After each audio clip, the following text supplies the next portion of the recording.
Bonsoir à toutes, bonsoir à tous. À propos de numérique, de santé, d'éducation, est-ce que les journalistes peuvent devenir des journalistes scientifiques? C'est Erika Ribéry qui va nous le dire. Le titre de sa conférence est « Science et journalisme, les enjeux, les défis et les perspectives ». Erika, merci de participer à notre programme. Et puis, tu en as pour une heure. Merci de m'avoir invité, vraiment.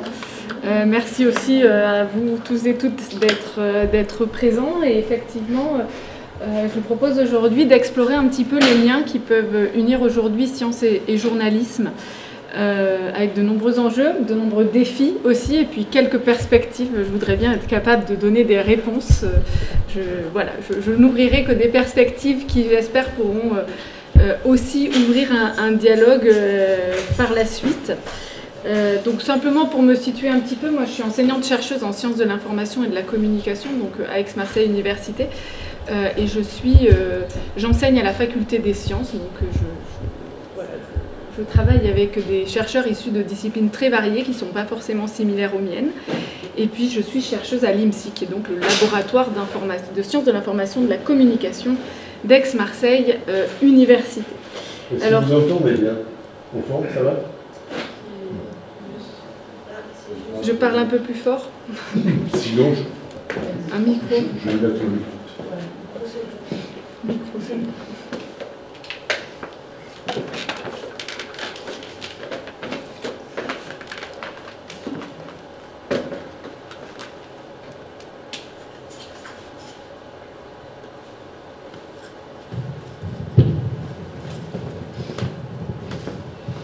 Alors c'est mieux. Et puis j'ai aussi oublié de préciser mes domaines de recherche qui sont donc, je travaille sur les rapports entre sciences et société, sur la médiation scientifique, sur le journalisme, les rapports entre journalisme et sciences, d'où la conférence aujourd'hui, puis aussi plus spécifiquement sur les questions environnementales, et les liens qu'elles entretiennent notamment avec les questions scientifiques sur ces sujets.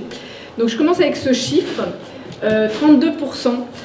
C'est le pourcentage de Français qui pensent que l'on peut avoir confiance dans ce que disent les médias sur les grands sujets d'actualité.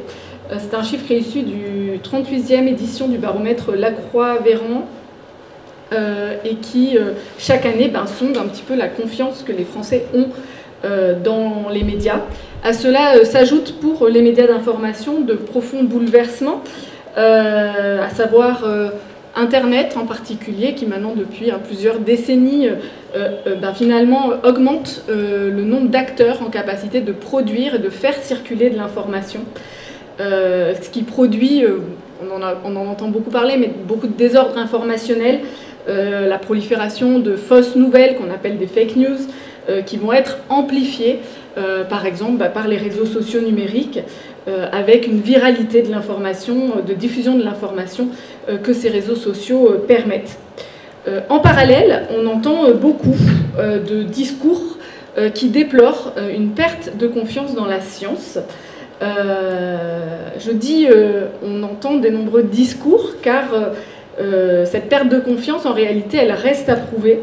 La recherche, ce que dit la recherche sur ces questions-là à l'heure actuelle, surtout, c'est qu'on voit depuis plusieurs décennies la répétition de ces discours, c'est-à-dire qu'il y a une baisse de confiance dans la science qui, en fait, ne se confirme pas forcément si on va regarder les chiffres des enquêtes qui sont menées, et en particulier, vous avez ici les chiffres d'une enquête longitudinale, le dernier volet d'une enquête longitudinale dont le dernier volet date donc de 2021 et qui a été menée par des chercheurs de l'Université de Lorraine, de la Sorbonne et de la London School of Economics. Et en fait, depuis les années 70,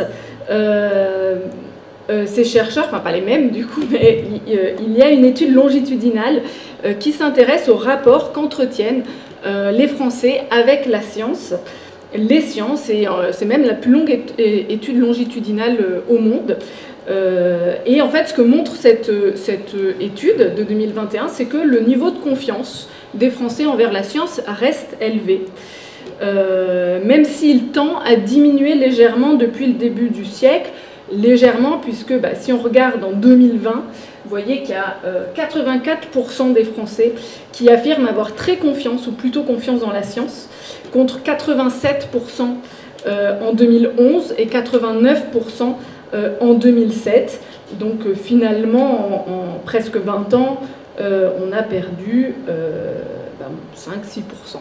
Voilà, c'est pas non plus énorme, surtout que c'est pas forcément, ce que montre cette enquête, c'est que c'est pas forcément une augmentation des gens qui n'ont pas confiance dans la science, qu'une méfiance, que c'est plus le nombre de personnes qui ne se prononcent pas qui augmente.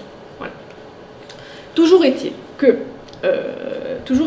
ces discours sont présents, quoi qu'il en soit, ils sont présents depuis longtemps, depuis plusieurs dizaines d'années, et ils circulent à une époque où on connaît les problèmes de viralité, de désinformation dont j'ai déjà parlé, et puis aussi une époque où il y a de nombreux enjeux sociétaux qui vont être directement liés au travail des scientifiques. Alors les problématiques qu'on connaît, les problématiques sanitaires qui se sont particulièrement traduites naturellement pendant la période Covid, les problématiques écologiques ou climatiques, où là encore on entend souvent invoquer les études scientifiques sur ces sujets, notamment par exemple sur les rapports du GIEC. Et donc tout ça finalement, ça va interroger la place et le rôle que les acteurs à la fois du journalisme et de la recherche vont pouvoir jouer sur ces questions de circulation de l'information dans l'espace public et dont il semble aujourd'hui difficile de nier l'importance. Et donc c'est à ça que je vous propose aujourd'hui de réfléchir un petit peu en s'intéressant un peu plus spécifiquement aux liens qui peuvent unir science et journalisme. Alors pour cela, j'ai fait un petit plan avec ces points. Je n'ai aucune idée de combien de temps tout cela va me prendre, donc on verra au fur et à mesure. Mais ce qui est certain, c'est qu'on va commencer par essayer de délimiter finalement le territoire qu'occupe aujourd'hui la science dans les médias, d'explorer ensuite certains enjeux qui sont liés au traitement médiatique de certaines questions, des questions scientifiques, et plus spécifiquement la difficulté finalement à faire dialoguer deux mondes, le monde des médias, le monde des journalistes, et puis celui des questions et puis celui de la recherche. Puisqu'on va voir, ce sont deux mondes qui sont en réalité opposés sur beaucoup de choses, avec des modes de fonctionnement qui sont très différents. Et puis ensuite interroger aussi le ou les rôles des journalistes, qu'ils soient spécialisés ou non sur les questions scientifiques, qui traitent des questions scientifiques justement dans leurs travaux journalistiques. Finalement, pourquoi parler de la science?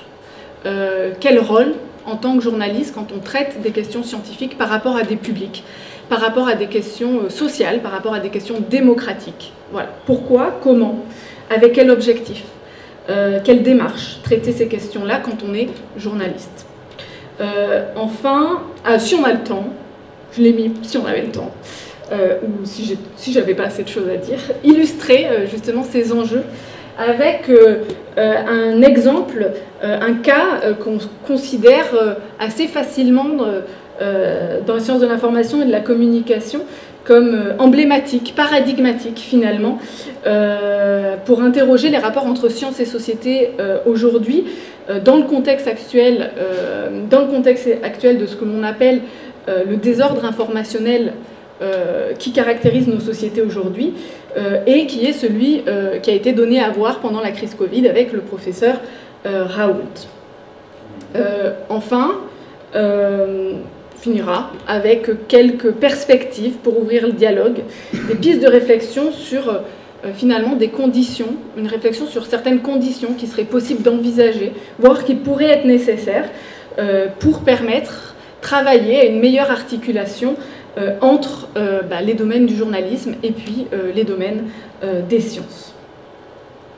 Alors pour explorer et illustrer ces thématiques, je m'appuierai notamment, tout au long des minutes qui vont suivre, sur une étude que l'on a menée avec Alexandre Joux, qui est donc aussi chercheur à l'IMSIC, sur la manière dont les journalistes scientifiques, donc spécialisés, se représentent leur profession, la science, les enjeux qui y sont associés. Donc les citations que je cite sont souvent de journalistes sont souvent issues de cette étude. Nous avons mené 36 entretiens, cette étude se base sur 36 entretiens qui nous ont permis de saisir un peu mieux comment les journalistes scientifiques se représentaient leur profession. Je m'appuie aussi beaucoup sur cet ouvrage qui s'appelle « La science pour le journaliste »,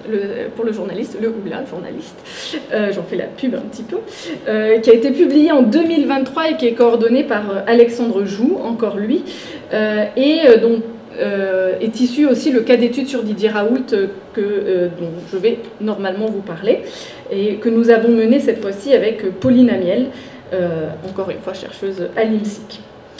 Et puis, en plus de ces sources scientifiques, je me permettrai aussi de m'appuyer de temps en temps sur des anecdotes, sur des témoignages un peu plus personnels, puisque j'ai moi-même la particularité d'être un petit peu Janus entre deux mondes, puisque je connais le monde du journalisme et donc ses règles, ses codes, ses modes de fonctionnement, pour l'avoir étudié, pour l'avoir aussi un petit peu pratiqué, puisque j'ai fait une école de journalisme.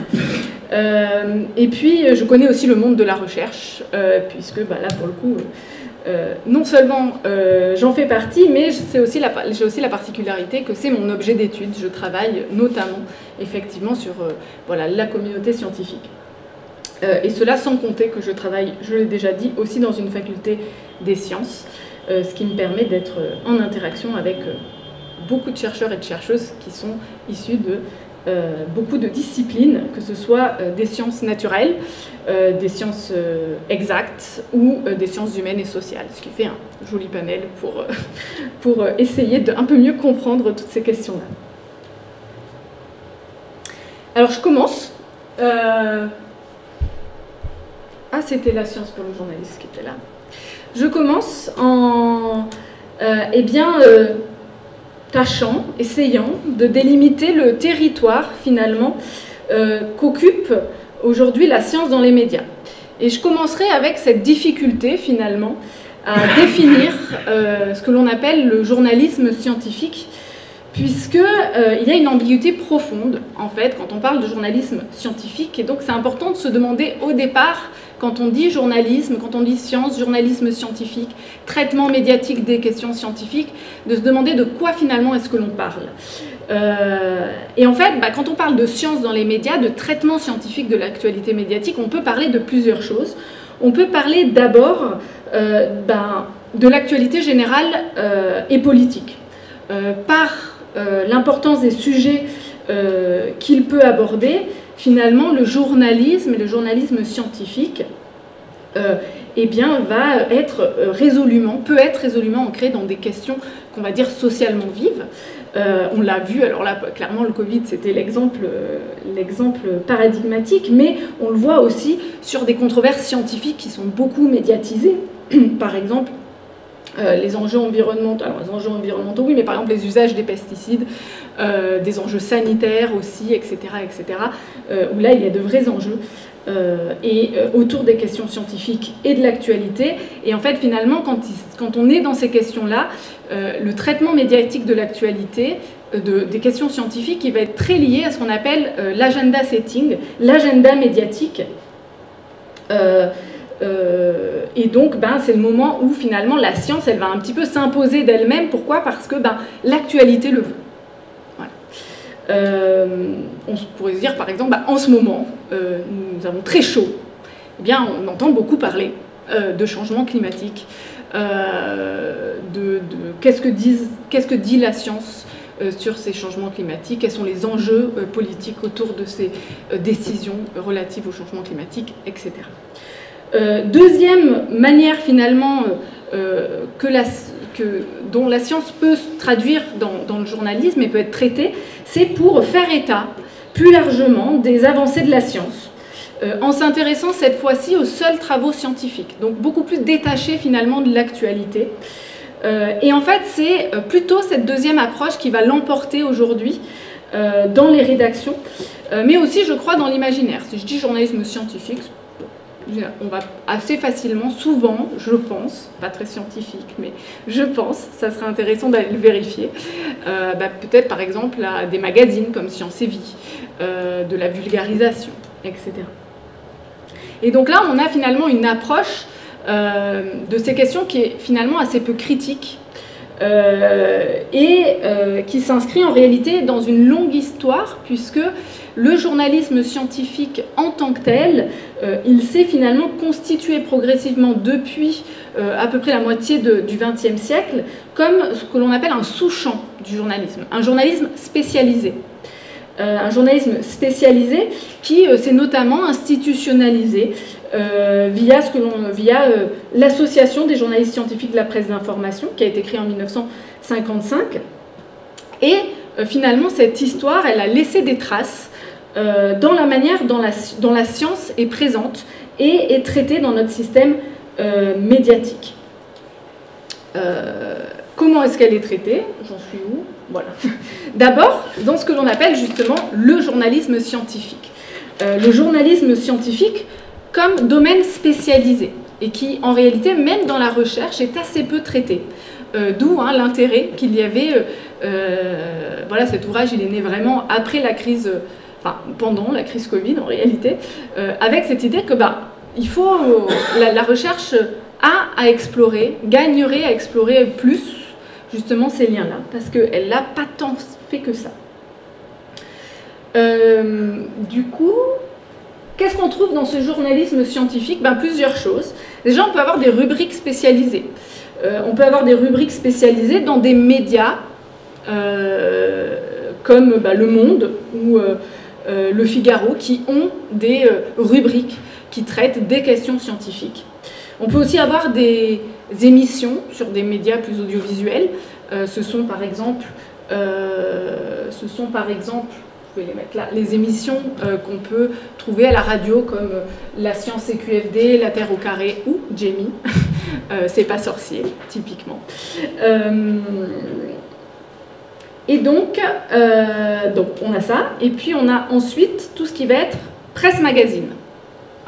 La presse magazine avec finalement une approche assez divertissante de la science qui est là pour finalement un petit peu nourrir, satisfaire la curiosité du public qui s'intéresse à la science. Donc sur des publics assez spécialisés qui ont déjà un intérêt pour la science. Et où là, effectivement, ces magazines sont assez détachés, comme le plus souvent d'ailleurs dans la presse magazine, de l'actualité que l'on dit chaude, et qui est notamment due à la périodicité des magazines, ce qui a été largement étudié, puisque quand vous publiez un numéro par mois, c'est difficile de prévoir la canicule qui va arriver à la fin du mois, et de en traiter dans ces colonnes. Donc ça, c'est la première place de la place de la science dans les médias. Et puis finalement, il y a ce deuxième aspect qui là est plus lié à l'information générale d'actualité, quand la science s'invite dans l'actualité. Quand la science s'invite à ce que l'on appelle l'agenda médiatique. Plus généralement, c'est sur ces sujets-là. Donc ça peut être des sujets où une actualité va vraiment mettre la science au cœur, un sujet scientifique ou très lié au sujet scientifique, aux résultats de la science au cœur de l'actualité, ou ça peut être plus généralement aussi les nombreux sujets qui vont nécessiter des interventions ou des regards de spécialistes, les fameux experts auxquels on fait appel finalement dans les articles pour éclairer telle ou telle problématique d'un sujet d'actualité. Problème ou pas, ça se discute vraiment. Il y a les partisans des journalistes spécialisés, puis il y a aussi des gens qui estiment que ce n'est pas aux journalistes spécialisés de traiter forcément toutes les questions scientifiques.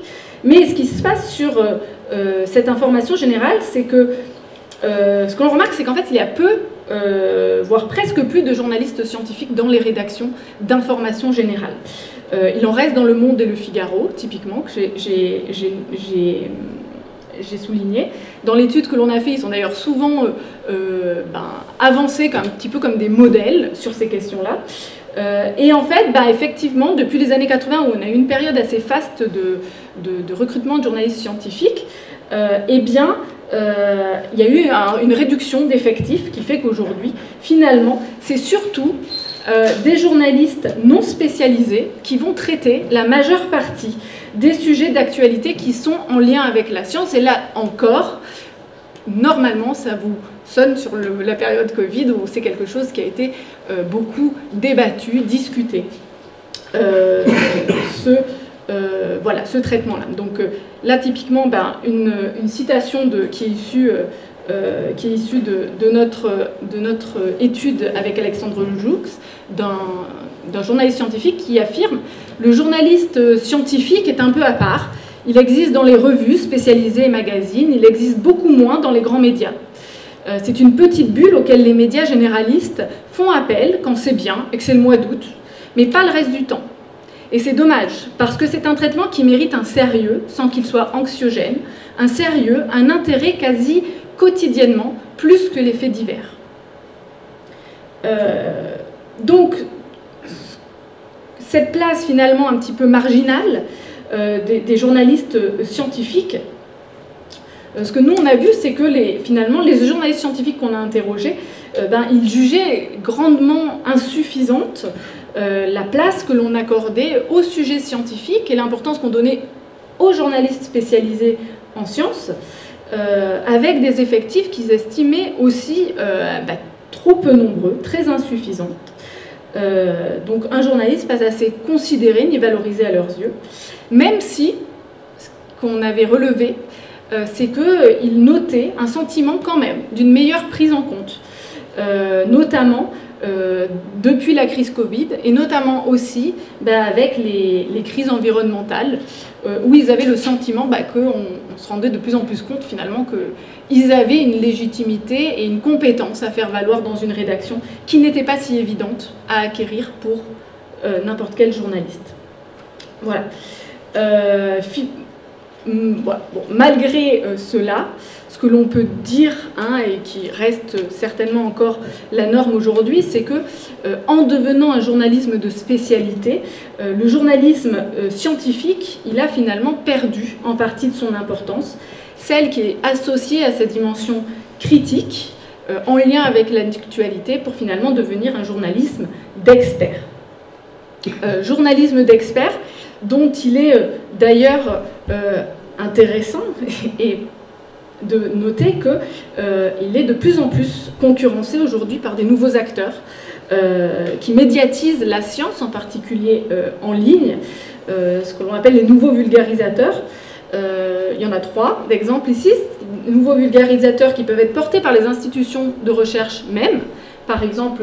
Oh, ça y est pas, voilà, Zeste de Science. Donc là, c'est sur 3 chaînes YouTube, des vulgarisateurs, donc des youtubeurs qui traitent de questions scientifiques sur YouTube. Zeste de Science, c'est une chaîne du CNRS, donc institutionnelle. Dr Nosman, c'est un petit peu la star de la vulgarisation scientifique sur YouTube. Et puis, Balade mentale, je l'ai juste mis parce que c'est un ancien étudiant de mon master. Donc, je ne l'ai pas eu en cours. Mais par contre, je sais qu'il est passé par chez nous. Donc, je lui fais un peu de pub.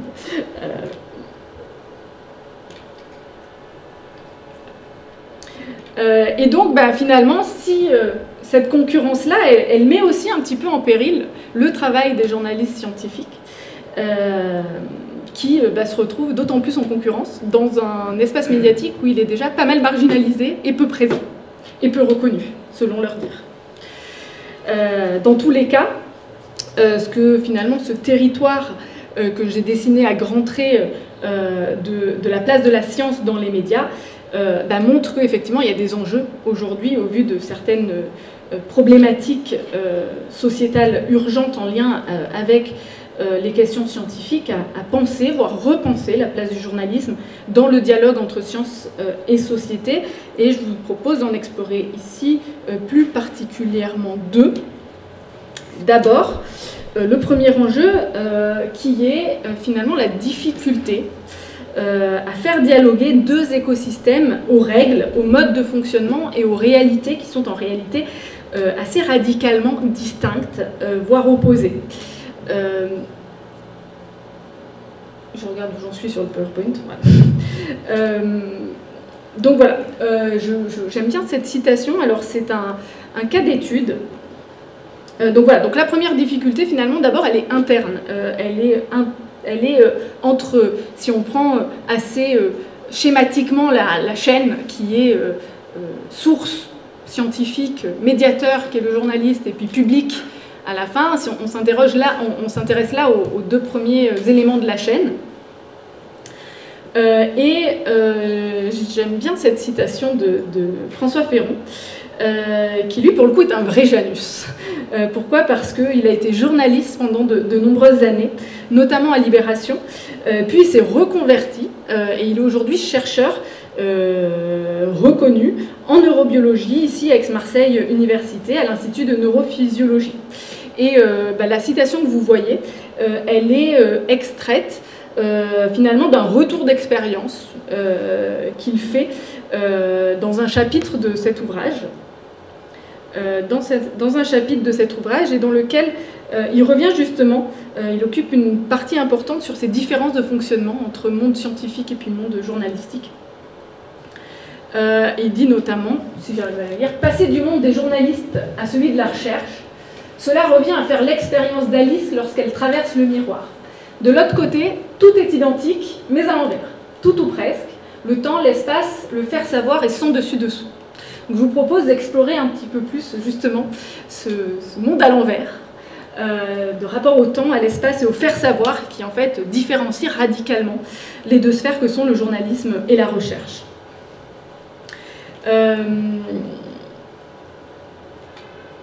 Ce que l'on a d'ailleurs, qui a été aussi d'ailleurs souligné, et donc là voilà, je vais vraiment être à l'articulation entre ce que dit François Féron, ce que nous on a observé dans notre enquête et qu'avancent les journalistes scientifiques dans la difficulté à justement travailler avec le monde scientifique, et puis aussi mes propres observations de temps en temps, des propres anecdotes.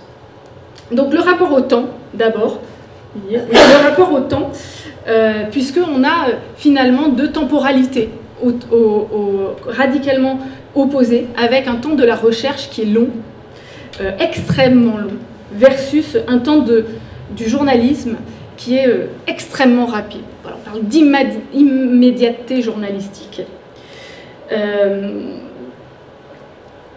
Mais donc, effectivement, entre l'enquête d'un journaliste, on va dire sur un journaliste de presse quotidienne, une enquête pour un article, c'est un jour max. Parfois, c'est plusieurs jours. Beaucoup plus rarement, c'est plusieurs semaines dans la presse d'investigation.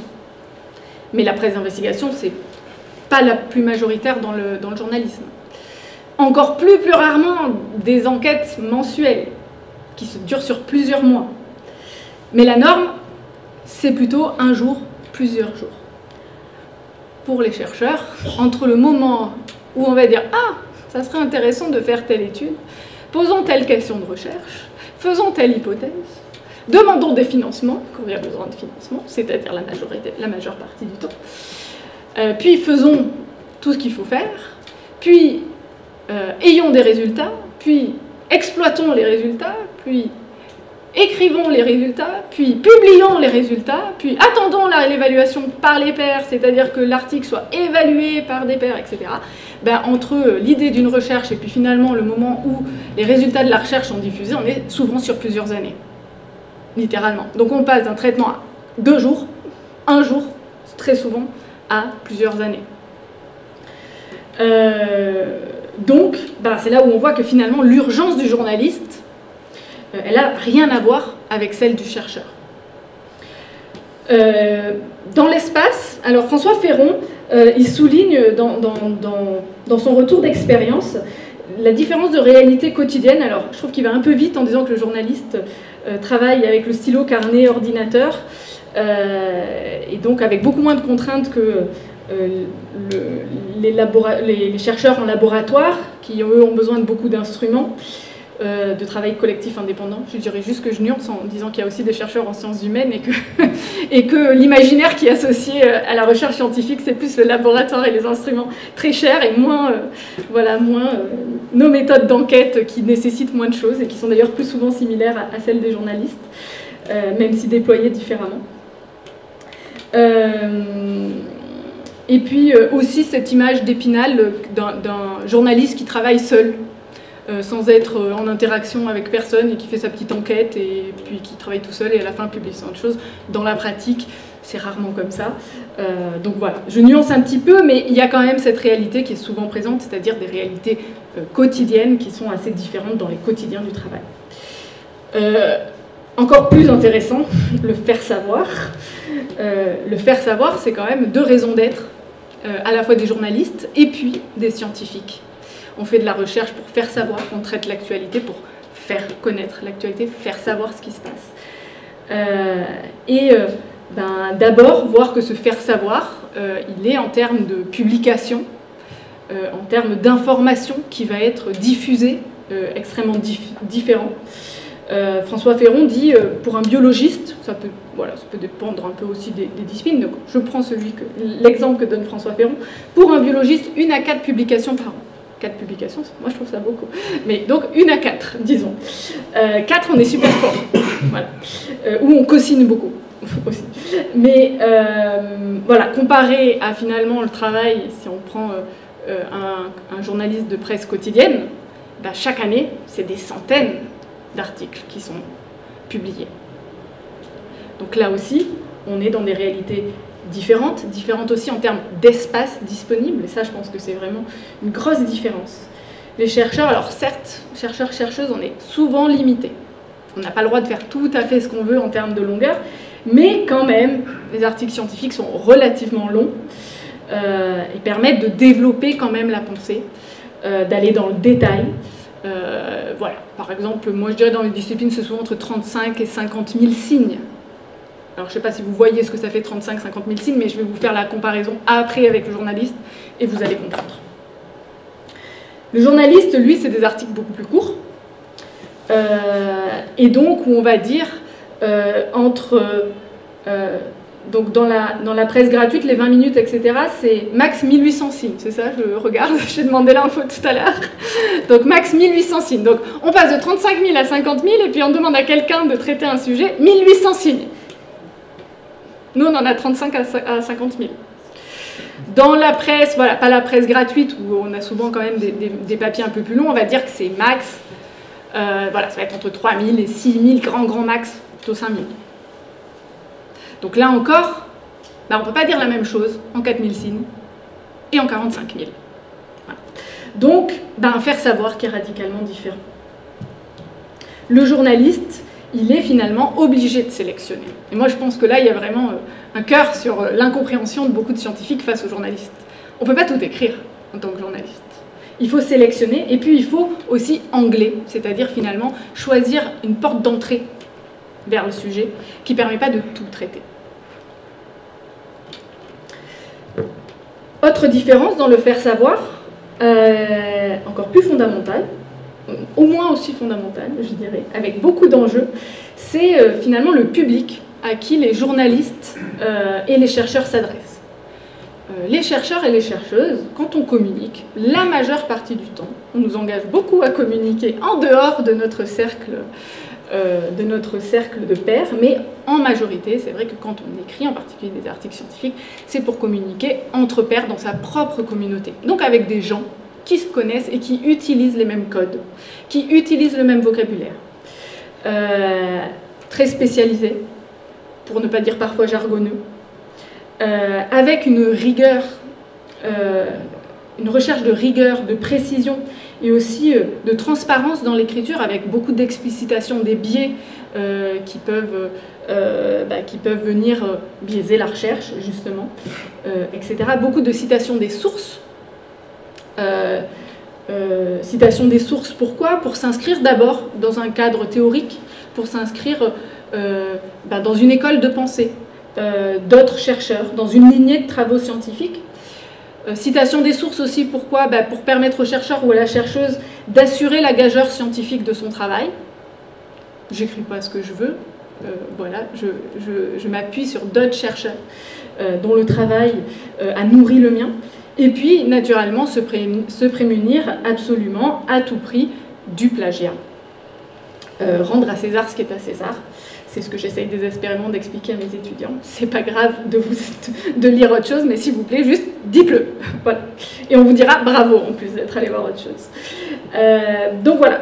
Donc ça, avec un plan quasi immuable, le plan quasi immuable de la recherche scientifique, introduction, revue de littérature, on pose finalement tout ce qui a, en tout cas ce qui est intéressant à dire de ce qui a déjà été étudié dans le domaine de recherche que l'on explore. Puis on va expliquer ce que l'on a fait, quelle méthodologie on a mis en place, on va expliciter ce que l'on a fait. On va ensuite présenter les résultats, et puis on va ensuite discuter les résultats, notamment en regard de ce qui a déjà été produit sur la question que l'on étudie. Voilà, c'est jamais très différent, mais c'est très efficace. Voilà, on se repère très bien. Et aussi, ça permet finalement le déploiement d'un raisonnement logique, rigoureux, qui doit faire preuve. Voilà, le faire preuve, il est très important, et ce faire preuve dans la recherche scientifique, il s'appuie vraiment sur des faits qui amènent à des preuves, et ces preuves, c'est les résultats de la recherche, dont on a expliqué comment on les avait trouvés. À côté de ça, on a les journalistes. Là encore, réalité complètement différente. Le journaliste, il n'écrit pas pour, sauf peut-être dans certaines presses spécifiques, par exemple la presse spécialisée ou la presse professionnelle, mais sinon, il écrit pour tout le monde. Il écrit pour tout le monde, et donc, son écriture aussi, sa raison d'être, c'est d'être au service du lecteur. Le journaliste, il n'écrit pas pour lui. Il écrit pour qu'un lecteur soit informé, sinon il n'a plus de raison d'être. Il peut être écrivain, par exemple, ou écrivaine. Mais le journaliste écrit pour un lecteur. Et donc, ça fait un postulat de base important qui est qu'il doit être lu et compris par tous avec des contraintes qui sont très fortes. D'abord, éviter le vocabulaire spécialisé et les termes qui risquent de ne pas être compris. Essayer d'être le plus accessible possible. Et ensuite, faire face, ça c'est encore plus compliqué, je pense, à un lectorat que l'on dit non captif. Moi, quand j'ai choisi de lire une étude scientifique, j'ai envie de la lire parce qu'elle m'intéresse. Voilà. Le journaliste, il écrit pour un lecteur, j'ouvre mon journal ou je regarde une page sur Internet, je vais m'arrêter peut-être ou peut-être pas, et souvent plus peut-être pas que peut-être. Regardez sur un journal, je ne sais pas si vous ouvrez, prenons un format traditionnel de la Provence. Si vous ouvrez la Provence, combien à la fin vous avez lu d'articles sur un numéro entier de la Provence? Vous avez, je pense, pas mal de chances d'être au moins pas lu que lu, si ce n'est plus de chances de ne pas être lu que lu, suivant le temps que vous avez dans votre journée pour lire la presse. Donc on est dans ce qu'on appelle un lectorat non captif, qui n'a pas d'obligation de lecture, et qui ne va pas forcément non plus lire jusqu'au bout. Donc ça c'est un chiffre que j'ai, je crois que c'était 83% des lecteurs qui ne vont pas au bout, enfin en tout cas près de 9 lecteurs sur 10 qui ne vont pas au bout d'un article qu'ils ont commencé. Mais alors ça c'est très facile, regardez-vous vous-même lire un article de journal. Combien de fois vous allez au bout de l'article? Voilà, la majeure partie du temps, on n'y va pas, moi comprise. Ça fait ça, en fait, des contraintes d'écriture particulières, parce que le journaliste il a quand même envie d'être lu, il a envie quand même que ce qui est d'intéressant à dire, le lecteur il l'ait lu. Donc déjà une attention particulière dans la forme d'écriture, au rythme, au récit. Et puis surtout, ce qui distingue là radicalement l'écriture journalistique de l'écriture scientifique, c'est finalement la structure de l'article journalistique qui est très différente du plan scientifique, qui est très différent aussi du raisonnement universitaire qu'on peut nous apprendre, par exemple en sciences humaines et sociales, en lettres, en philosophie, voilà, toutes ces disciplines que vous avez connues avec les dissertations, etc. Finalement, le journaliste, qu'est-ce qu'il fait? Il se dit, bon, il y a 9 lecteurs qui disent qu'ils ne vont pas aller au bout. Ils vont peut-être lire mon article ou ils vont peut-être pas le lire. Et puis il va y avoir 50 000 informations dans le journal. Donc qu'est-ce qu'il va retenir de ce que je vais raconter? Bon, il ne faut pas que je sois trop ambitieux. Un message. On appelle le message essentiel. Et donc, je vais construire tout mon article autour de ce message essentiel. Il y en a un. Ça, c'est la première chose. Et puis la deuxième chose, c'est la hiérarchisation de l'information. C'est-à-dire que, le journaliste est pragmatique, si 9 lecteurs sur 10 ne vont pas au bout de l'article, j'ai plutôt intérêt à donner tout ce que j'ai au début de l'article. Et c'est comme ça que ça se passe. C'est-à-dire qu'un article journalistique, globalement, vous avez lu les 2 premiers paragraphes, le titre, le chapeau, le paragraphe en gras, et les 2 premiers paragraphes, et vous avez toute l'info la plus importante. Ce qui vient ensuite, finalement, c'est un peu le bonus ou un peu le rappel des faits, souvent, ce qui s'est passé avant, etc. Ce qui permet en fait que le lecteur pressé, il n'a pas besoin de tout lire, il lit le début, et c'est bon, j'ai mon message essentiel, j'ai les infos que je voulais transmettre, moi, en tant que journaliste, le lecteur les a, on peut passer à autre chose. Et donc, finalement, vous voyez qu'on est vraiment sur plein d'aspects des réalités qui sont très distinctes et qui font que quand l'information scientifique va être traitée, travaillée entre scientifiques et journalistes, c'est obligatoirement une information qui va devoir être négociée, finalement. L'idée est que ça va être facile, c'est un peu illusoire, c'est un peu utopique. Pourquoi? Parce qu'on est dans des modes de fonctionnement qui, au départ, sont trop différents.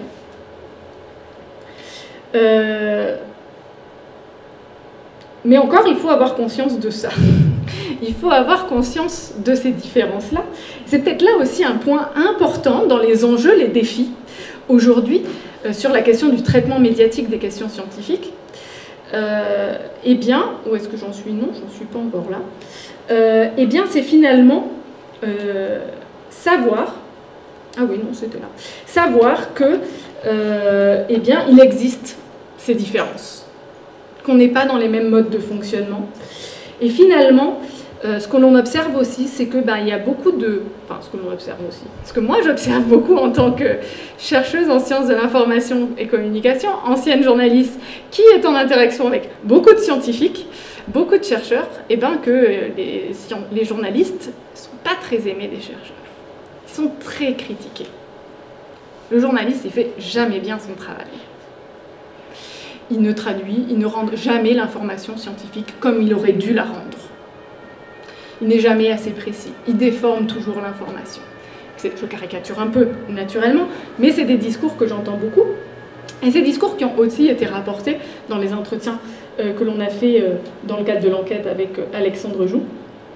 Et finalement, ces différences, c'est aussi, oui, voilà, des journalistes qui peut-être connaissent pas très bien les contraintes et la réalité du travail d'un chercheur. Par exemple sur la temporalité. Si j'envoie un mail à un chercheur pour avoir un article dans la journée, le chercheur, je vous rappelle, lui, sa recherche d'informations et de résultats, ça se passe sur des mois entiers.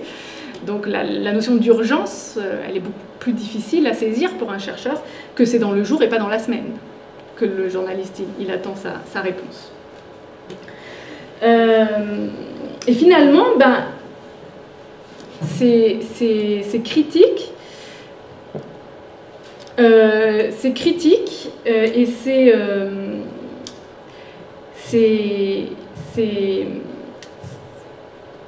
cette méconnaissance, ces points d'achoppement, ces points de tension qu'on peut observer d'une part et d'autre, ils sont peut-être dus finalement à une forte méconnaissance d'un domaine et de l'autre. Les chercheurs qui connaissent mal comment fonctionne le traitement journalistique d'une information, et les journalistes qui connaissent mal, finalement, la réalité de l'écosystème de la recherche. Et donc ça, c'est une journaliste scientifique qui nous l'a dit. Je pense qu'il peut y avoir des difficultés parce que la recherche est un écosystème à part entière. En tant que journaliste, il y a un vrai apprentissage. Il faut savoir où les chercheurs sont présents, sur quel site, sur quelle plateforme. Il faut déjà avoir en tant que journaliste une bonne connaissance de comment fonctionne la recherche, comment travaillent les chercheurs. C'est un monde qui n'est pas forcément accessible à tout le monde, mais on trouve. Et donc finalement, là, il y a peut-être une vraie plus-value aux journalistes scientifiques dans les rédactions, à savoir justement que le journaliste, c'est un expert, pas forcément d'un domaine scientifique en particulier, mais par contre c'est un expert, c'est l'expression d'un journaliste scientifique que l'on a interrogé dans le cadre de l'enquête, d'un expert en sciences. C'est-à-dire que ce que a montré notre enquête avec Alexandre Joux, c'est que les journalistes scientifiques, ils témoignent tous d'une connaissance très fine, à la fois de l'écosystème de la recherche qui est extrêmement complexe, extrêmement difficile d'accès. Pour vous dire, moi je suis en train de créer un escape game pour mes étudiants et mes étudiantes donc en médiation scientifique, donc eux ils travaillent plus largement sur les liens entre sciences et société, et en fait ce sont tous des étudiants qui ont fait des licences sciences naturelles ou sciences exactes, donc biologie, physique, chimie. Ils ne connaissent absolument rien à la différence entre ce que c'est une UMR, une UR, la différence entre l'INRAE, l'INSERM, un maître de conférence, un chargé de recherche, un directeur de recherche, etc. Vous non plus, c'est normal. Voilà. C'est-à-dire que le coût d'accès à cet écosystème qui est extrêmement complexe, il est très grand. Et finalement, ce dont témoignent les journalistes scientifiques qu'on a interrogés, c'est qu'ils le connaissent. Et que donc ils savent chercher l'information. Ils savent où trouver le bon scientifique pour répondre à leurs questions très précises sur une thématique en lien avec l'immunologie. Pour vous, pour un journaliste lambda, peut-être il saura un peu plus sur les lambda, mais encore, c'est tellement complexe, tellement difficile que c'est pas gagné d'avance. Donc d'abord, le journaliste scientifique, il connaît très bien l'écosystème de la recherche, qui n'est pas du tout simple à comprendre. C'est pas vous. Je pense que tous, il nous faut plusieurs années pour vraiment comprendre où on a mis les pieds une fois qu'on est là-dedans. Ensuite, il connaît très bien aussi, les journalistes scientifiques, ils ont aussi montré eh bien, finalement une très grande connaissance de la démarche et de la méthode scientifique et du fonctionnement de la recherche. Et en particulier de la différence entre ce que l'on appelle les savoirs constitués et puis la science en train de se faire. Alors, les savoirs constitués, qu'est-ce que c'est? Ce sont les connaissances scientifiques qui font consensus. Ils sont constitués, ce sont des savoirs qui sont établis, avérés. Mais ils ne sont pas établis parce qu'on estime que c'est une vérité absolue, immuable, qui n'est plus amenée à changer, mais avec cette idée qu'un savoir constitué, il se constitue grâce à un consensus scientifique qui va s'établir via des processus cumulatifs de preuves. C'est-à-dire que on accumule au bout d'un moment tellement de preuves sur un sujet donné que eh bien, tout le monde, toute la communauté scientifique va être à peu près d'accord pour reconnaître ce savoir comme valide, constitué. Même si en réalité, le principe du consensus scientifique, c'est qu'il peut toujours être mis en question. L'exemple un peu qu'on retrouve souvent, c'est la théorie de la relativité d'Einstein. C'est-à-dire, voilà, c'est un peu l'exemple de dire, peut-être un jour, quelqu'un remettra tout ça en question. Voilà. Et ça, finalement, ce consensus, il peut toujours être mis en question, c'est finalement assez éloigné de la représentation de la vérité scientifique telle qu'elle s'impose dans la société, où on a plus l'idée de la science, elle dit ça, la science, elle a raison. Ça bouge plus, c'est ça. Alors par exemple, si on prend le réchauffement climatique, là c'est intéressant parce que il y a eu une étude par exemple sur la présence des scientifiques climato-sceptiques, en tout cas opposants, je ne sais pas si on les appelle climato-sceptiques, mais dans les débats télévisés. Déjà, chose importante, de manière générale, regardez, et ça aussi, je vous dis, comme c'est extrêmement complexe, avec parfois des spécialités qui ont l'air de se ressembler, mais qui ne sont pas forcément la même chose, regardez toujours, et ça le journaliste scientifique sait le faire, et bien finalement la nature de l'expertise. Quand un Claude Allègre, connu pour ses prises de position climato-sceptiques, eh bien prend position sur le changement climatique, il ne le fait pas ou il ne devrait pas le faire, ou il n'aurait pas dû le faire, puisqu'il n'est plus là, en tant que scientifique, parce qu'il n'est pas du tout climatologue. Il est géochimiste, il s'intéresse à l'intérieur de la Terre, pas du tout à ce qui se passe dans le climat, en fait, qui tourne partout. C'est pas le ciel, c'est le climat qui tourne partout. Mais du coup, regardez la nature de l'expertise. Qui sont convoqués pour débattre des questions scientifiques? Est-ce qu'on a des vrais experts de questions ou on a des gens un petit peu à côté, voire parfois, malheureusement, complètement à côté. Donc ça, c'est la première chose. Deuxième chose, aujourd'hui, sur la question du réchauffement climatique, du changement climatique, le consensus scientifique, il est quasi total, pour ne pas dire totalement admis par les scientifiques. Il y a une étude en 2021 qui a estimé que dans les revues scientifiques à évaluation par les pairs, donc où il y a l'évaluation par les pairs, c'est ce qui va permettre, en fait, si moi je publie un article, avant qu'il soit publié, quelqu'un qui est spécialiste de mes sujets à moi va lire mon article et va faire un retour dessus. Alors soit il peut me dire c'est génial, bravo, c'est rarement le cas. Soit il peut me dire c'est pas mal, mais il faudrait peut-être encore améliorer un truc. Soit il peut me dire c'est complètement catastrophique, c'est n'importe quoi, ça peut pas être publié. Ouais. Bon, donc ça c'est vraiment une des gageures de la science en train de se faire, l'évaluation par les pairs. On est toujours évalué par des gens qui font la même chose que nous dans les processus de publication scientifique. Donc dans ces revues-là, qui reposent sur une publication par les pairs, la revue de littérature, qui a donc regardé toutes les études sur le changement climatique, qui date de 2021, elle montre qu'il y a un consensus à plus de 99% dans les travaux scientifiques pour reconnaître finalement le changement climatique et le rôle de l'action de l'homme dans ce changement climatique. 99%. Plus de 99%. Parallèlement à ça, en 2019, la même année, une étude est publiée pour montrer qu'il y a une visibilité exacerbée des positions climato-sceptiques dans les médias et les débats médiatiques. C'est-à-dire qu'on a un consensus scientifique qui dit qu'il y a une origine dite anthropique, due à l'homme au changement climatique, et pourtant dans les médias, on n'est pas du tout à 99%, moins de 1%. Il y a une surreprésentation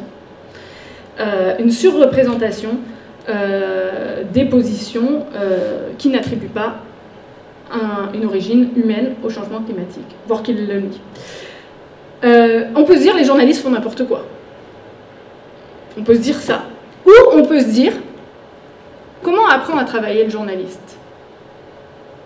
Le journaliste, il apprend à travailler en faisant entendre plusieurs positions. Son travail, comment il est formé quand il n'est pas journaliste scientifique, quand il n'est pas forcément spécialisé en sciences, c'est de dire, je sais pas, il y a quelque chose qui...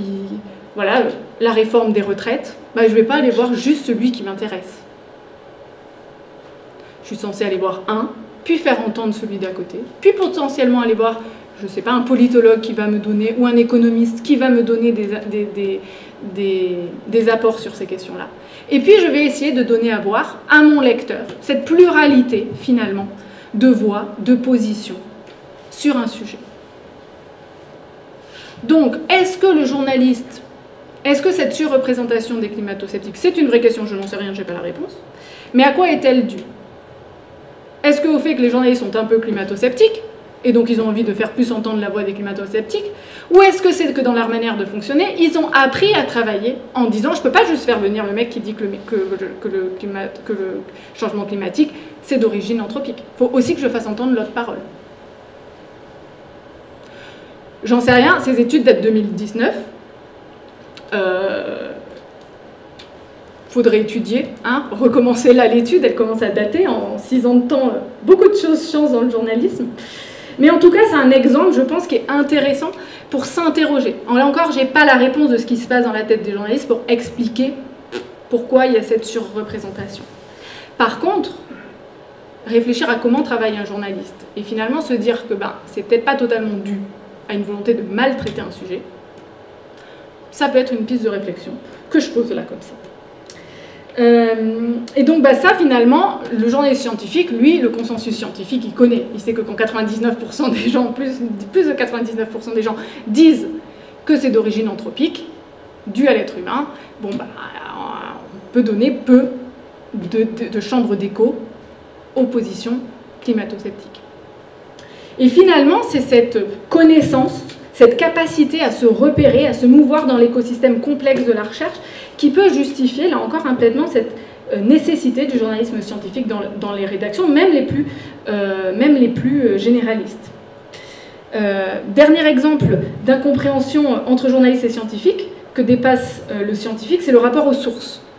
Alors là aussi, c'est des anecdotes, enfin une anecdote. C'est une étude que je veux faire, aller voir des scientifiques, des écologues en particulier, et sonder quelle est leur perception, leur représentation maintenant, eux, du journalisme. On a fait l'inverse avec Alexandre Joux. On a regardé les journalistes scientifiques, comment ils se représentaient la science. Je voudrais aller voir maintenant comment les scientifiques, au-delà de mes observations personnelles, qui restent biaisées parce qu'elles sont personnelles, eh bien, ils perçoivent le journalisme. Bon, j'ai de nombreux... En attendant, je me base sur mes observations, c'est tout ce que j'ai. Mais j'ai de nombreux collègues qui sont issus de disciplines dites exactes ou naturelles, chimistes, je ne vise personne, physiciens, biologistes, écologues, qui se plaignent beaucoup des journalistes, je vous l'ai dit. Typiquement, il y a un collègue un jour qui m'a dit « Bah ouais, mais les journalistes, moi je leur réponds plus parce que quand je leur réponds, ils me font jamais relire. Ils me font jamais relire leur article et puis après, du coup, ils disent des conneries et il y a des conneries qui sont publiées. » Effectivement, en fait, un journaliste, moi, c'est une des premières choses qu'on m'a appris. Si on peut ne pas faire relire, on ne fait pas relire. Pourquoi? Parce que la base du journaliste, c'est qu'il n'est pas au service de la source, en théorie, dans la règle générale. Il n'est pas là pour faire la communication de la personne qui l'interroge. Il n'est pas là pour aller dire exactement ce que la personne a envie de dire. Et donc, il essaye au maximum de garder cette distance et, si possible, de ne pas faire relire. Donc, encore, vous imaginez, encore moins proposer. Voilà, on n'y est pas vraiment. Donc ça, c'est ça. Et ce qui était intéressant, c'est qu'un jour, je parlais avec un collègue qui enseigne donc, à l'école de journalisme d'Aix-Marseille. Et je lui ai raconté cette anecdote et lui ai dit, bien sûr qu'il ne va pas lui faire relire son article. Limite en se moquant un petit peu. Non, c'est pas toi. Limite en se moquant un petit peu de... avec un petit rictus de... enfin, bien sûr que non, il va pas faire ça. Pourquoi? Parce que le journaliste, on fait pas ça. On ne propose pas de faire relire son papier. Et puis, je fais un atelier avec mes étudiants en master de médiation avec un journaliste scientifique. Et j'étais là au premier cours. Et ça m'a fait sourire, vous imaginez. Premier cours, le journaliste qui dit « Vous ne publiez rien », journaliste scientifique, donc spécialiste, qui dit à mes étudiants « Vous ne publiez rien » sans avoir d'abord fait relire à tous les scientifiques que vous avez interrogés dans le papier. Voilà. On a un truc, une différence de pratique qui est vraiment différente entre un journaliste généraliste et puis un journaliste spécialisé dans la science. Et c'est quelque chose qu'en fait, là je vous donne ces petites anecdotes,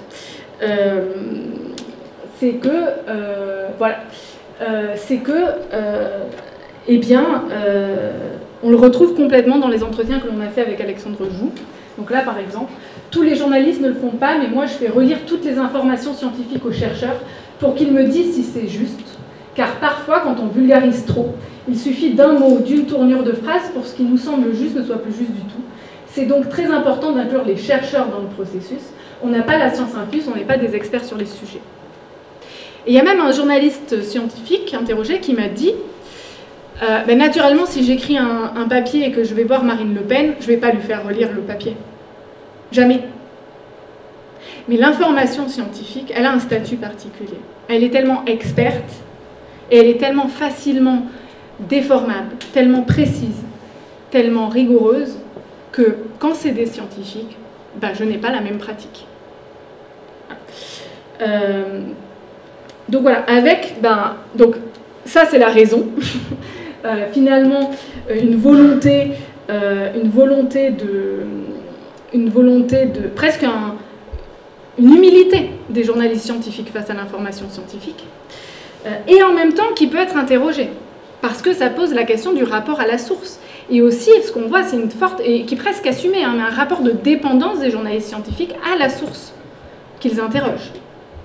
Et donc, dans ce sens-là, elle peut vraiment placer le journaliste scientifique comme simple relais de la parole du scientifique, simple intermédiaire, comme le disait déjà Champagne en 1999. Est-ce que finalement, cette dépendance n'implique pas que les journalistes scientifiques risquent d'être de simples médiateurs, intermédiaires entre profanes et scientifiques?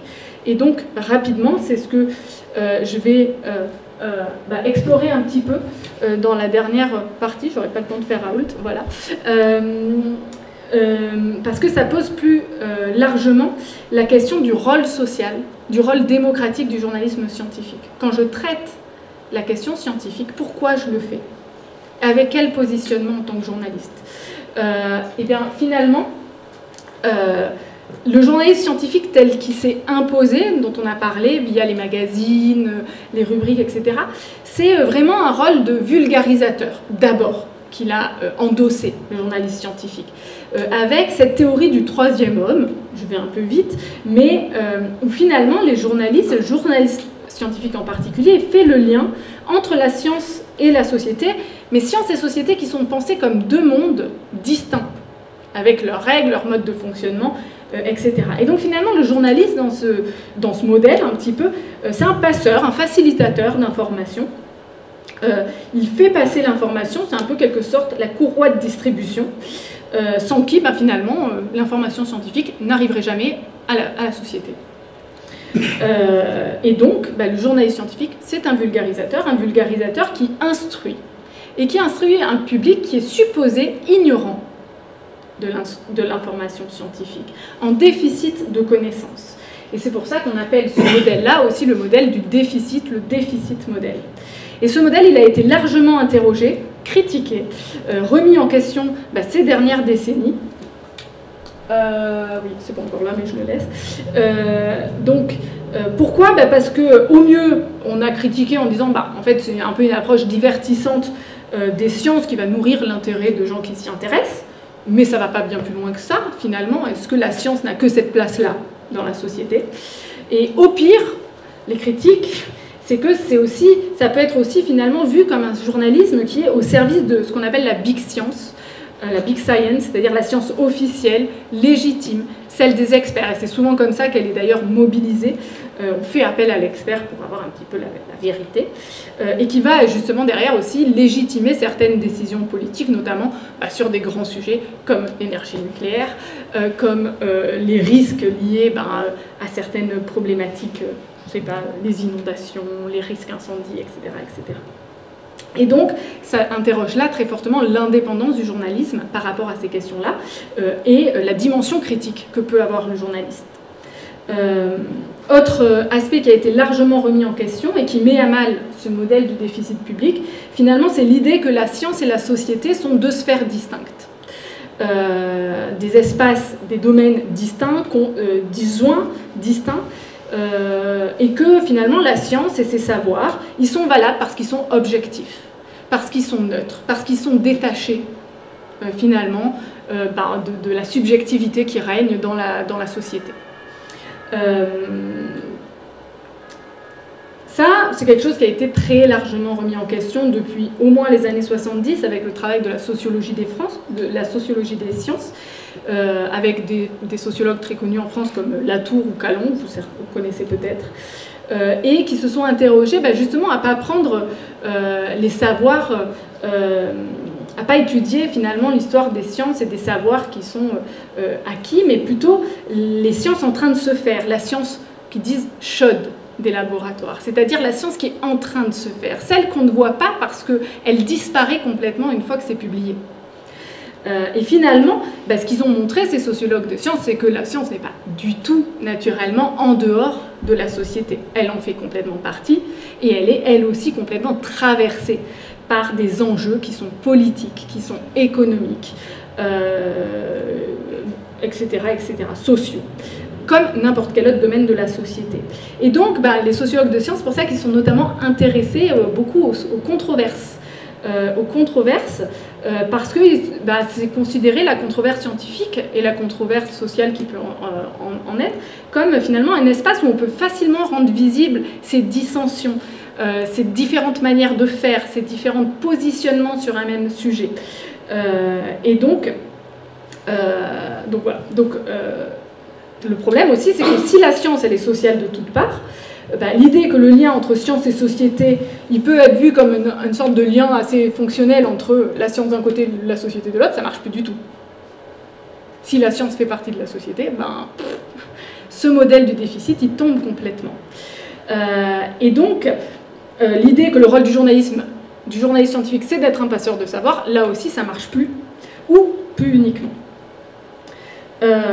Et donc, ça a amené finalement à cette reproblématisation du journalisme scientifique, de dire est-ce que le journalisme scientifique, finalement, voilà, avec ces questionnements et ce rôle de la sociologie des sciences, c'est le paradigme même du journalisme scientifique comme voie de transmission des vérités découvertes par les scientifiques vers un public ignorant et passif qui est mis en cause, et qui va dire alors du coup c'est quoi son rôle au journaliste scientifique et au journaliste plus naturel, plus largement.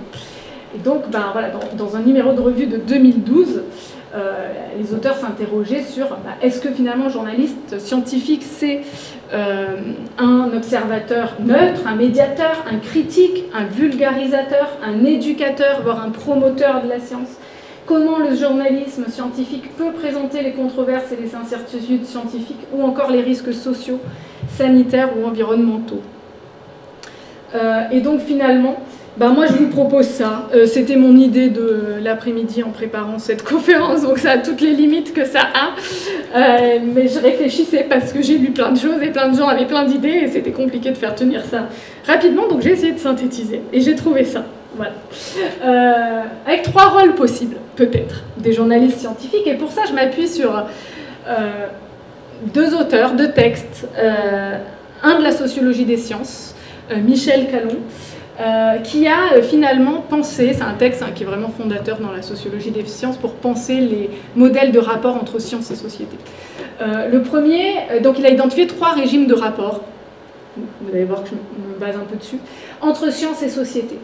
D'abord, l'instruction publique, c'est le côté descendant, le public il est ignorant, donc on veut parler de questions scientifiques, on va donner l'information au public. Deuxième modèle, il est plus participatif, c'est le débat public. Là, on va débattre des enjeux avec les citoyens. Et troisième modèle, s'il va encore plus loin, c'est-à-dire que cette fois-ci, on est dans une coproduction des savoirs, par exemple, coproduire une étude scientifique, intégrer dès le départ des citoyens à la réflexion sur comment est-ce qu'on va construire une étude scientifique. Je pense qu'en fait, on peut se baser là-dessus. Je suppose que ça vaut, je le propose. Mais du coup, d'abord, penser le journaliste scientifique... Alors oui, non, ce qui est important, c'est que Callon, et ça, c'est, je trouve, personnellement, souvent un peu oublié, c'est-à-dire qu'on a beaucoup tendance à valoriser le modèle numéro 2 du débat public étroit de co-construction des savoirs. Callon, il ne dit pas du tout qu'il ne faut jamais de l'instruction publique. Il dit que les 3... ils ont leur utilité et ils peuvent être utilisés. Et moi, j'aime pas choisir. Donc ça me va bien, ce positionnement. Et donc je pense qu'en fait, le journaliste peut être sur les 3 scientifiques. Il veut d'abord être médiateur, ce que Las-Vernias appelle un médiateur didactique. Donc là, il pense plus à la médiation des sciences, qui est plus large que les rapports sciences-société de manière générale. Le journaliste comme médiateur didactique, c'est-à-dire un médiateur qui va être là justement pour favoriser la transmission des informations scientifiques. Il va être vulgarisateur et il va l'assumer. Et je pense que c'est quelque chose d'important parce que justement, il y a aussi une vraie compétence dans la traduction, dans la compréhension que j'ai déjà évoquée, et c'est quelque chose notamment que les journalistes scientifiques qu'on a évoqués ont beaucoup souligné. C'est-à-dire la compétence en particulier dans la rédaction. Dans réussir justement à ne pas ni trop simplifier un propos, ni le laisser trop complexe, etc. Et ça, c'est vraiment une compétence qu'acquièrent les journalistes scientifiques et qui n'est pas si facile à avoir et qu'il faut quand même faire. Deuxième rôle, je dirais, le journaliste comme médiateur idéologique. Alors là, c'est plus justement sur tout ce qui va être question socialement vive. Le journaliste scientifique, ou le journaliste plus largement, il va plus seulement être vulgarisateur. Il peut l'être, il doit l'être certainement, mais il a aussi un positionnement dans les questions socialement vives. Et alors à ce moment-là, quel est son rôle? C'est peut-être justement, finalement, d'arriver à faire entendre, d'arriver à accompagner la prise de recul critique des citoyens, des lecteurs sur certaines questions, certaines controverses. Et bien, justement, en faisant la distinction entre, là, on est dans un savoir qui est constitué, alors que là, on est dans un savoir qui ne l'est pas encore. Il n'y a pas encore de consensus. Là, il y a une expertise qui dit ça, mais si on va voir les écologues, ils disent ça, mais derrière, si on va voir une autre science, ils ne disent pas tout à fait ça, non plus. Il y a des enjeux économiques en plus de ces enjeux-là, etc. Donc il y a des associations qui vont défendre ces arguments, etc. Donc il va plus être dans, finalement, situer les positions, les acteurs, et aider, finalement, à prendre du recul critique sur ces questions-là. Enfin, j'hésitais à le mettre, mais je pense quand même qu'il peut être intéressant. Le journaliste comme investigateur au service des citoyens dans une co-construction. Ça, je dis parce que je l'ai vu dans l'étude sur Didier Raoult, dont je ne parlerai pas,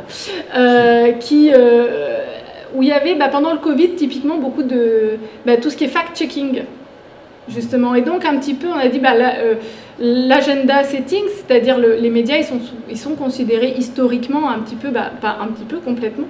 C'est eux, en fait, qui filtrent, qui décident. C'est les gatekeepers, on appelle ça, les gardiens de la porte, qui décident ce qui est digne d'être d'actualité ou pas, dit d'être une information. Et finalement, là, c'est vrai que le fact-checking, on a un peu complètement l'inverse, c'est-à-dire qu'il y a un renversement. C'est finalement le lecteur qui va dire « Eh oh, j'aurais besoin de cette info-là, est-ce que tu peux m'aider ?» Et donc, le journaliste, dans ce cas-là, il fait un travail d'investigation pour répondre. Donc là, on est peut-être plus aussi dans une dimension participative et de co-construction.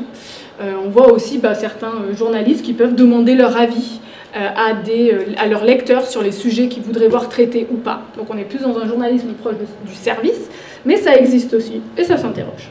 Donc voilà, le journalisme, je finis là-dessus, le journalisme scientifique ne peut être réduit à une fonction de vulgarisation divertissante. Ça, je pense que j'espère l'avoir bien souligné, même si on ne peut totalement l'exclure. Et il participe aussi au débat public en tant qu'acteur extérieur à la sphère académique, susceptible de porter un regard plus objectif et critique au bénéfice des citoyens préoccupés par les questions qu'il soulève, sans oublier son nécessaire travail d'investigation approfondie et de fact-checking, à l'heure où les fake news scientifiques tendent à proliférer, notamment depuis la crise sanitaire liée à la pandémie de Covid 2022. Je passe ça simplement pour, si vous voulez en discuter, on n'a pas le temps. 5 minutes. Je peux finir ça oui, pour ouvrir le dialogue par rapport à tout ce que je vous ai dit, 2 pistes de réflexion. Qu'est-ce qu'on fait avec tout ça, finalement? Je pense que j'ai pas trop de réponses, c'est pas celui-là non plus. Finalement, comment travailler à une meilleure connaissance réciproque? Je pense que 2 enjeux, 2 pistes de réflexion qui peuvent animer la réflexion sur ce dialogue entre science et journalisme.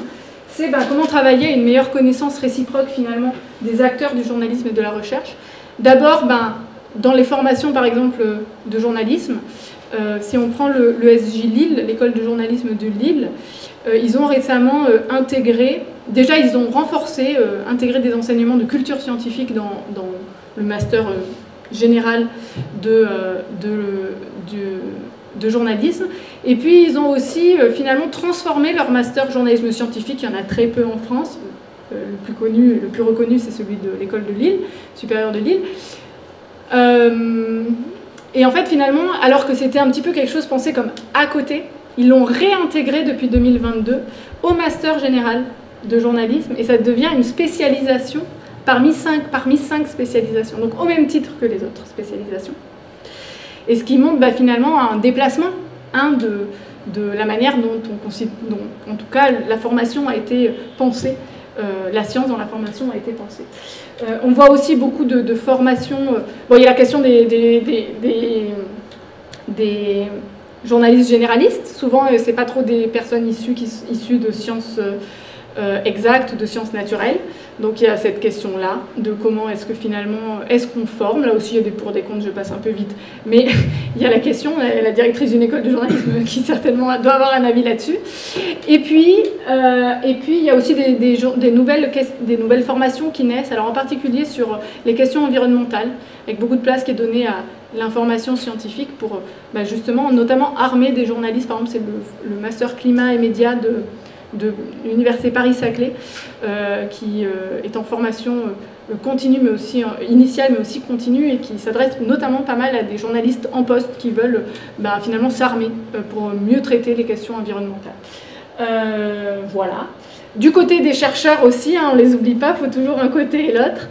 Comment est-ce qu'on fait? Est-ce qu'on comprenne comment ça marche un journaliste? Et je donne une anecdote d'une chercheuse qui avait une de mes étudiantes en stage en Nouvelle-Calédonie pour une bouée connectée, je sais plus ce qu'elle mesurait dans l'océan, enfin un truc super intéressant. Je crois que c'était le CO2. Et en fait, on discutait, et elle était très intéressée par les questions de médiation scientifique. Et elle m'expliquait qu'au CNRS, il lui avait proposé une formation de média training. Et qu'en fait, depuis, elle était beaucoup plus efficace et beaucoup plus satisfaite de son travail avec les journalistes. Pourquoi? Parce qu'en fait, elle avait compris, ce dont elle m'a parlé, c'est le message essentiel. Elle avait compris que, finalement, elle noyait peut-être le journaliste sous trop d'informations. Le journaliste, il choisit, il a 15 informations, il va choisir celle qu'il veut. Si le scientifique sait qu'en fait, il n'y en a pas beaucoup qui vont être intéressés, il peut lui-même penser son message pour dire qu'est-ce que je veux transmettre, qu'est-ce qui est le plus important à transmettre aux journalistes. Et donc voilà, donc ça pose aussi des questions, parce qu'on peut être aussi du coup sur des journalistes, sur des scientifiques qui sont plus conscients du fonctionnement, donc d'être aussi dans des positionnements un peu qui peuvent être perçus comme de la manipulation ou du marketing, etc. etc. Donc ça pose beaucoup de questions, mais c'est une piste, voilà. Je crois qu'Aix-Marseille Université, il y a aussi des choses qui sont pensées en ce moment pour aller vers ça. Enfin, du côté des publics, je pense qu'il ne faut pas tout laisser faire. Là, c'est je pense, c'est voilà, mon avis. Il ne faut pas tout laisser faire aux journalistes, les pauvres, ils vont pas non plus, ils en ont déjà assez sur le dos. Mais que toutes ces réflexions, elles doivent naturellement, finalement, s'inscrire dans des mouvements plus généraux qui sont derrière le développement nécessaire de la culture scientifique des publics, en particulier sur la science en train de se faire. Par exemple, à l'école, moi j'ai appris que Pasteur, il avait découvert le vaccin contre la rage, et point, pour moi c'était juste, c'est bien, il a découvert. Bon, en fait, c'était pas si simple, Pasteur, la manière dont il a découvert ça, c'était pas si facilement accepté par la communauté scientifique, c'était pas débattu, etc. Et ça, c'est finalement toute cette science en train de se faire, que ce soit dans la manière dont les institutions scientifiques communiquent les résultats, ou que ce soit dans la manière dont l'histoire des sciences après est faite, ça disparaît complètement. L'idée que la science en train de se faire, c'est pas quelque chose de facile et de non débattu. Voilà.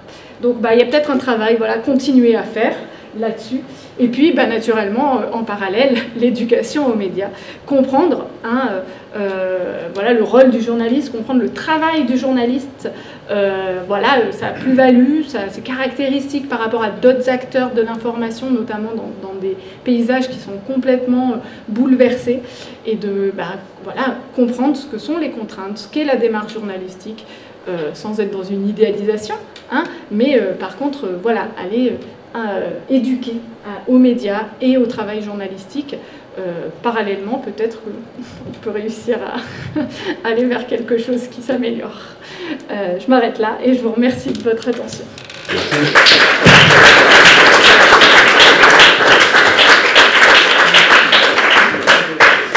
Est-ce qu'Erika vous a suffisamment énervé? Non. Est-ce que vous avez des remarques, des réflexions? Vas-y. Martine Quignot. J'interviens en tant que scientifique et aussi vulgarisatrice de sciences. Je crois qu'il faut vraiment, et vous l'avez fait très bien, mais distinguer le journaliste de presse écrite du journaliste scientifique. Je ne parle pas des autres journalistes. Du journaliste... oui, non. Je ne sais pas. Non. J'en ai dans ma famille, moi. Du journaliste, appelons-le comme ça pour simplifier, des médias et en particulier des médias Bolloré. Je vais vous donner un exemple très simple. Il y a beaucoup plus de climato-sceptiques dans les médias Bolloré, tout simplement parce que la vérité dérange. Elle dérange, donc c'est purement démagogique. On invite ceux qui vont servir la soupe qui convient. Voilà, donc ce qui témoigne d'ailleurs d'un parfait mépris, mais ça c'est une parenthèse. Voilà. Parmi les journalistes scientifiques, je pense que vous en connaissez un que moi je suis dans le monde, c'est Stéphane Foucard. Et je vous recommande, parce que à lui seul cet article qui est paru il y a 3 ou 4 jours dans Le Monde, résume exactement les controverses qu'il y a entre la façon d'éduquer le public à la science, d'intéresser le public à la science. Il parle, pour dire très très vite l'article, de la loi du plomb, je crois, qui va être votée, ou qui est très probablement votée par le Sénat, et qui consiste tout simplement à réintroduire des joyeusetés chimiques qui nous empoisonnent depuis l'eau jusqu'à la quasi-totalité des fruits et légumes. Voilà. Et donc, quand un journaliste prend la peine, comme Stéphane Foucard, de dire voilà, il y a 20 ou 30 études scientifiques qui prouvent qu'il y a un appel des scientifiques qui prouvent que, etc., eh bien, le résultat, c'est que bon, l'écologie est positive et tout ça, qu'est-ce qu'on nous emmerde et tout ça, on va continuer à prendre des grosses voitures, à polluer et tout ça, etc. Et à verser. Voilà.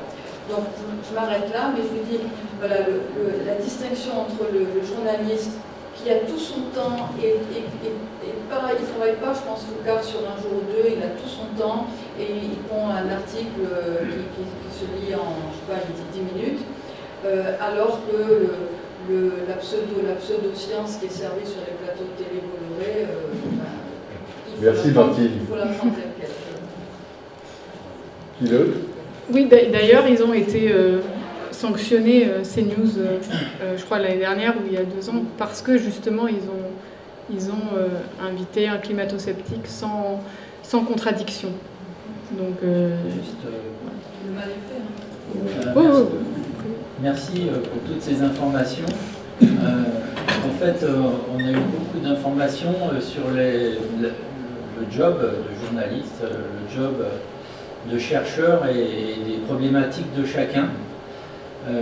Mais au départ, il y avait ce sujet, pourquoi 32% de personnes ont confiance en la presse. Et là, je reste un peu sur ma faim parce que je ne vois pas comment on peut améliorer ça. Dans le sens où j'entends tout ce que vous dites avec Bolloré, etc.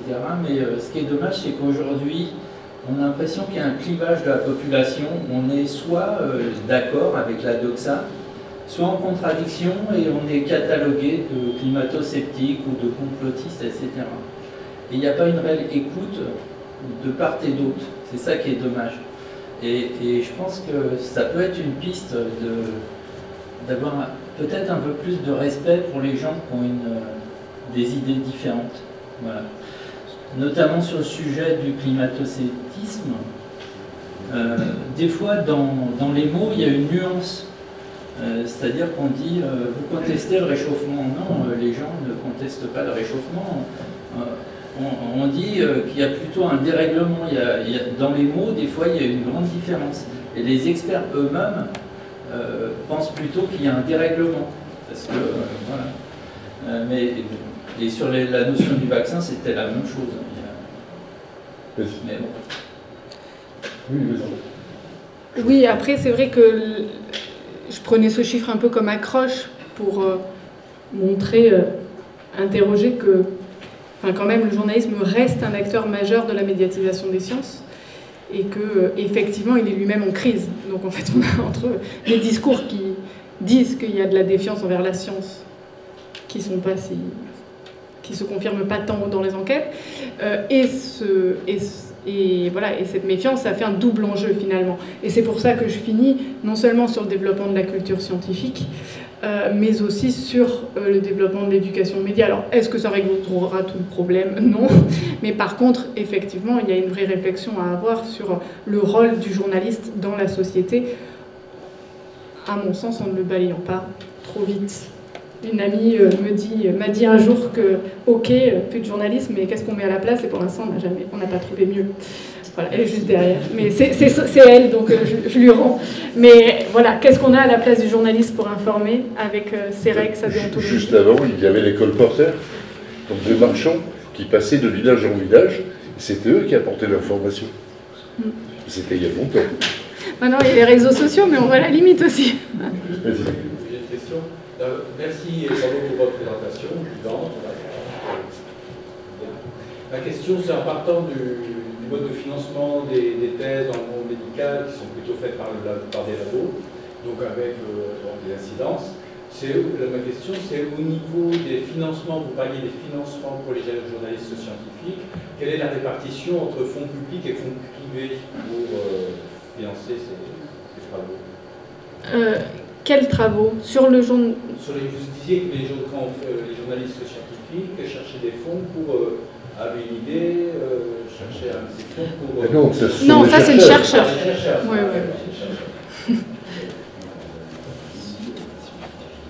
Qui d'autre? journaliste, il peut chercher des gens pour essayer de financer son média. Juste comme ça, est-ce que l'IA n'est pas nuisible à toute cette recherche d'informations scientifiques ou journalistiques aujourd'hui? Est-ce que ce n'est pas un danger qui va freiner justement l'évolution de l'information à tous les niveaux? Ah bah c'est compliqué, je pense. C'est compliqué parce que c'est au départ. J'en parlais un soir avec un journaliste radio qui disait qu'il avait testé une IA qui avait complètement fait son article avec sa voix. C'est ça qui est dingue. Voilà. Et bah, je pense qu'en fait, je pense avec les limites que ça a, parce que j'en sais rien, à vrai dire. Donc c'est vraiment un avis personnel. Mais que ça va être les mêmes défis qu'un peu partout, en fait, l'IA. C'est-à-dire comment est-ce qu'on va pouvoir... Enfin, comment le journaliste, et on, c'est-à-dire tout le monde, va pouvoir finalement s'emparer de ces outils-là pour que ce soit des plus-values et qui aident à aller plus loin et pas quelque chose qui remplace le travail ou qui, le pire, le remplace mal. Oui, c'est ça. Voilà, donc c'est un peu la même chose partout. Effectivement, si l'IA donne un truc, de toute façon, il faut le regard critique du journaliste derrière pour évaluer, parce que l'IA, elle fait beaucoup de bêtises quand même, encore. Donc, si on attend juste, voilà. Merci. Merci. Merci. Merci à vous. Ce qui est amusant, ce sont les journalistes dits scientifiques qui se disputent souvent le matin à la télé, où il y a 3 ou 4 journalistes, et toujours les mêmes, vous connaissez ces émissions, hein, c'est sur la 2, sur la 5, sur LCP, et c'est toujours très intéressant de les observer se disputer. Et en fait, je crois qu'ils sont vraiment complices, ils ne font que semblant de se disputer. Merci Erika pour cette belle conférence. Merci à toutes et à tous. Je vous souhaite de très très très belles vacances. Et puis nous nous retrouvons au mois de septembre. Une nouvelle série de conférences.